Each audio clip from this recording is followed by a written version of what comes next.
আসসালামু আলাইকুম প্রিয় বন্ধুরা, আশা করি সবাই ভালো আছেন। তো আমি আজকে বাইরে এলাম, গুয়াহাটি গেতাছি। তো গুয়াহাটি গেতাছি একটা কামে, ধরেন একটা কোম্পানি একটা খোঁজ খবর নেবেন নিগে। তাই আমার বহুদিন আগে অ্যাপ্লাই করছিলাম, তাই ফোন করছে, তো আমি গেতাছি। তো আমি গেতাছি আজকে গুয়াহাটিতে। তো আয়া পাইলাম হাইওয়ে থেকে বাসে উঠলাম। ধরেন গুয়াহাটি একটা ধরেন সিটি, একটা মহানগর, আসামের যেটা রাজধানী ক্যাপিটাল, ওটা হলো গুয়াহাটিতে। তাই আমরা গুয়াহাটির বিষয় হয়তো আমরা বহুতে জানি না, বা আসামের বিষয় বহুতে জানি না। আসাম দেশে থাকলে কী হবো বহুতে জানি না। ধরেন আসাম শব্দটা কোন দিকে আইছে, ধরুন অতি ফার্স্টে যে আপনার যে রাজত্ব করছে তার নাম হলো নরকাহুর জুমকা রাজা আসাল, ওইটা মেয়ে আসামের নাম আসাল প্রাগজ্যোতিষপুর। ধরুন তারপরে নাম হলো কামরূপ, তারপরে নাম হলো আসাম। আর আসামের রাজধানী হয়েছে আপনার গুয়াহাটিতে। তো গুয়াহাটি শব্দটাও বহুতে আপনার ভুল ব্যাখ্যা করে, বহুতে কয় যে এটা গুয়াহাটি মানে গুহা, ধরেন একটা ক্যাপ। এই গুহা মানে আমরা যেটা গাতা কই, ওই গুহা, এই গুহায় থেকে গুয়াহাটি হয়েছে। আসল তো তা না। গুয়াহাটি শব্দটা আছে আপনার গুয়াহাটি, এমনি GUWA, তারপর HATI। গোয়া মানে হলো আপনার সুপারি, হাতি মানে হলো বাজার। এটা একটা আপনার সাংস্কৃতিক শব্দ দিকে আইছে। এর প্রাচীনকালে এটা তার মানে আপনার অঞ্চলটা খুব সুপারি কিনা বেচা ওইতো খুব বিখ্যাত আসাল, তার মানে এই গুয়াহাটিটা। তখন গুহা মানে হলো সুপারি, হাতি মানে হলো বাজার, মানে গুয়াহাটি হিন্দিকে আপনার গুয়াহাটি। এটা কিন্তু আসলে কোনো আপনার গোয়া যে থাকে আপনার গুহা, ওটাই থেকে আহে নাই। এটাই সামনের ওই গুয়াহাটি সুপারির বাজার থেকে। এদিকে আমরা এটা শব্দ তো জানি না আসলতে, এই জন্য আমরা হয়তো ভুল ব্যাখ্যা করছি। আর যাই হোক, আপনারা যখন গুয়াহাটি যাবেন তখন এরকম প্রাকৃতিক সৌন্দর্য দেখা হারবেন। তারপরে রাস্তার কিনারে একটা আপনার এক্সপো আছে, মানে গ্রন্থমেলা যেটা আমরা কই, ওটার ভিতরে সব কিছুই পাওয়া যায়। তারপরে আপনার যে হাজোরটিগায়ে যেটা মেন রাস্তা, মেন হাইওয়ে যেটা পাইবেন, এনে আপনার দেখবেন একটা বানাইছে, পার্ক বানাইছে সুন্দর, খুব ভালো লাগলো দেখে। আমরা পাইলাম এখন হরাইঘাট দলং। হরাইঘাটের দলংয়ের বিষয়ে আমরা হয়তো বহুতে জানি না। হরাইঘাট দলংয়ের বিষয়ে আমি একটু কবার যাই যে হরাইঘাট দলংটা কোন সময় নির্মাণ করছাল। হরাইঘাট দলংটা আপনার 1962 সনে নির্মাণ করছাল। আর এটার গঠন প্রণালী হয়েছে তলদা আপনার ট্রেন চলে, রেল চলে, উপর দিয়ে আপনার সড়ক রাস্তা, যেটা আপনার গাড়ি চলাচল ব্যবস্থাটা আছে। খুব সুন্দর দলং, খুবই ভালো। আপনার এই হরাইঘাট একটা যুদ্ধ হয়েছিল আপনার, এটা খুব গুরুত্বপূর্ণ একটা জায়গা, যেটা আপনার ব্যাটেল অফ সরাইঘাট বলে কয়, হরাইঘাট যুদ্ধ। জায়গার নামটা হরাইঘাট, দলং দেওয়ার পরে দলংয়ের নামটা হরাইঘাট রাখলো, হরাইঘাট দলং। তো এই যুদ্ধটা হয়েছিল আপনার 1671 সনে আহোম রাজা আর মুঘল সাম্রাজ্যের লগে। তখন আসামের রাজত্ব করতো আহোম সম্প্রদায়ে, মানে করতো আপনার রাজত্বটা করতো। তো আহোমের রাজার যেটা সেনাপতি আসাল তার নাম আসাল লাচিত বরফুকন।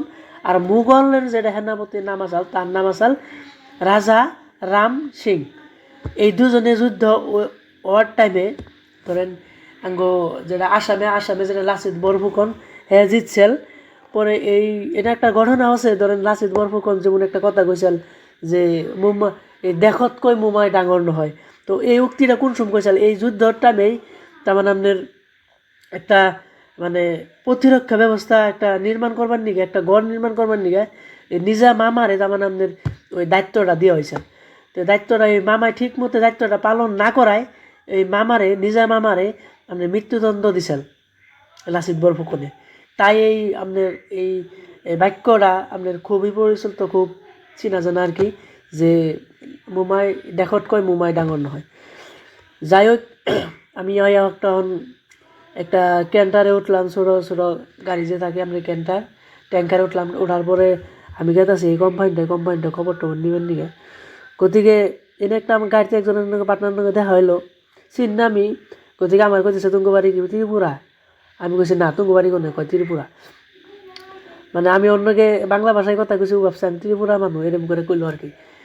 যাই হোক, তারপরে জিজ্ঞাসা করলো তুমি কি ব্লগার নি, ব্লগ বানাও? তো কথাটা শুনে ভালোই লাগলো। ধরেন ব্লগার ওই হারি নাই, হবাই একটু ট্রাই করতেছি, কেমন ভিডিও হয় জানি না, বাট ট্রাই করতেছি 100%। আপনার ভিডিওটা কেমন নাকি আমার কমেন্টে জানাবেন। তো আশা করি আপনাকে ভালো লাগবো ভিডিওটা। অত গুরুত্বপূর্ণ কিছু জানি না, কিছু কইয়া পারলাম না। এখন যেটুকু পারছি নিজে তুলে ধরার চেষ্টা করতেছি। আমি এখন কোম্পানিতে খবর টবর নেওয়ার পরে আমি একটা অটোতে উঠলাম। অটোর ড্রাইভারটা এত ডেঞ্জার, মানে গুয়াহাটিতে অটো চালানো, মানে আঙ্গনতে তো অটো মানে নাই, আমরা চলাই আনি নেয়, মানে উঠাই আনি নেয়, ভালো করে চিনি নে, আঙ্গনিকার পোলা আনে তো গমই পাবো না। যাই হোক আমি অটোতে উঠে গেলাম। তারপরে দাদা একটাই ফোন করলো যে তুমি গুয়াহাটিতে আইসো দেখলাম, গতিকে মানে স্ট্যাটাস দেখলাম, তাহলে তুমি আহো না হো, আমি অমুকখানে আছি। তো দাদার বুক লাইলাম, আগে কইতেছে আমি কিন্তু ব্লগ করুম, এসকে করুম, ভিডিও বানাও, আপনি কিছু করি না মনে করুন না জানি। কয় কয় করো করো, অসুবিধা নাই।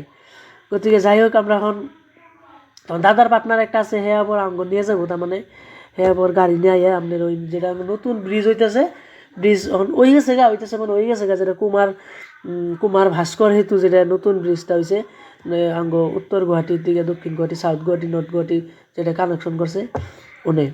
গতিকে ওনে যে আমরা খারানোর পরে ওই দাদা রায় আঙ্গ নিয়ে যাবো, তাই আর কি এনে খাইলাম। আমি একটা ব্লগ বানাইছি, ওপেনে কোনদিন ব্লগ বানাই নাই, গতিকে এমনি করে ব্লগ বানাইতেছি। আর কিছু মানুষজন রাস্তা কিনারে গেতেছে, আমার মিশা হারেছে আর আসমান আছে। যাই হোক যার আসনের কাম আসতেছে, বাট আমি এনে খাড়ি ব্লগ বানাইতেছি, ভিডিওটা বানাইছি, ওইটা রাস্তা দেন ছোটো ছোটো যে লাইট সাইট দেখা যায়, খুবই ভালো লাগে।